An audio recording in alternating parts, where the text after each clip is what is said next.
Thank you all. My friend, Prime Minister Modi, Narendra, my khas dost, I think is the phrase I want in Hindi. We've had a fantastic 2 days here in India. And yesterday I became the first Conservative Prime Minister to visit Gujarat, which is your birthplace, of course, Narendra, but as you've just said, the ancestral home of about half of all the British Indians, and I had an amazing reception, absolutely amazing. I felt a bit like Sachin Tendulkar. My face was about as ubiquitous everywhere as Amitabh Bachchan. I was everywhere to be seen, and it was fantastic. Now, this morning we've had wonderful talks, and I think that they have strengthened our relationship in every way. In challenging times, it is very important that we, the Khas-Dos, get closer together. And I believe the partnership between Britain and India, one of the oldest democracies, Britain is one of the oldest, I mean Iceland they say is older, but we're one of the oldest, and India, certainly the largest democracy, is one of the defining friendships of our times. And what we're doing is taking forward an ambitious 10-year roadmap for British-Indian relations that we agreed last year. It was great to see you at the G7, but since then the threats of autocratic coercion have grown even further. And it's therefore vital that we deepen our cooperation, including our shared interest in keeping the Indo-Pacific open and free. So today we've agreed a new and expanded defence and security partnership, a decades-long commitment that will not only forge tighter bonds between us, but support your goal, Narendra, of Make in India. The UK is creating an India-specific open general export licence, reducing bureaucracy and slashing delivery times for defence procurement. We've agreed to work together to meet new threats across land, sea, air, space and cyber, including partnering on new fighter jet technology, maritime technologies to detect and respond to threats in the oceans. We're extending our partnership as science superpowers and building on the collaboration between Oxford AstraZeneca, for instance, and the Serum Institute of India, which vaccinated more than 1 billion people against COVID, including, I'm proud to say, I have the Indian jab in my arm, and a power of good it did me. So many thanks to India. And that has helped India to become what Narendra has called the pharmacy of the world. Today, we're embarking on joint initiatives on malaria vaccines, on antimicrobial resistance, and a digital partnership between the Indian National Health Authority and our NHS.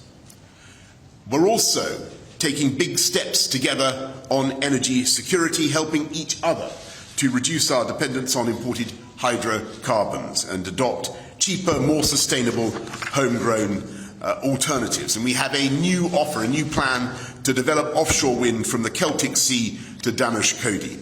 We've got a new UK-India hydrogen science and innovation hub, and we're taking forward the Green Grid solar power initiative that you and I began, Narendra, at COP26 in Glasgow together with 80 other countries. It's an incredible fact that the sun provides enough energy every day to power the world 10,000 times over. You have a lot of solar power here in India. The sun's putting on a fantastic performance today, but we have quite a lot in Britain as well. These partnerships form the superstructure of the living bridge that Narendra describes between our countries. And today, that bridge is humming with goods and services and people and capital, whizzing back and forth, east to west. And sometimes it can be hard to tell whether something is British or Indian or, frankly, Brindian. And on Wednesday, I went to the airport in a Range Rover, Indian-owned but made in Britain. And when I arrived here on Thursday, I visited JCB, British-owned but made in India, exporting 60,000 around the world, by the way, 110 countries. Or take the example of the Norton motorbike, now being revived in Britain by an Indian company. And I'm very pleased that this visit has not only deepened our economic partnership, we've agreed new deals worth £1 billion and created more than 11,000 jobs across the UK in everything from electric buses to the robotic surgery of Smith and Nephew, which I saw yesterday, as well as in artificial intelligence, where India's strengths are remarkable. And perhaps most significantly for the long term, we're making full use of the freedom that we now have to reach a free trade agreement, a deal where you can lift those tariffs, you can, India, Narendra, on our machinery and apples. Actually, you've already done it on apples, so thank you for the apples. And in turn, we can lift the tariffs on your rice and textiles.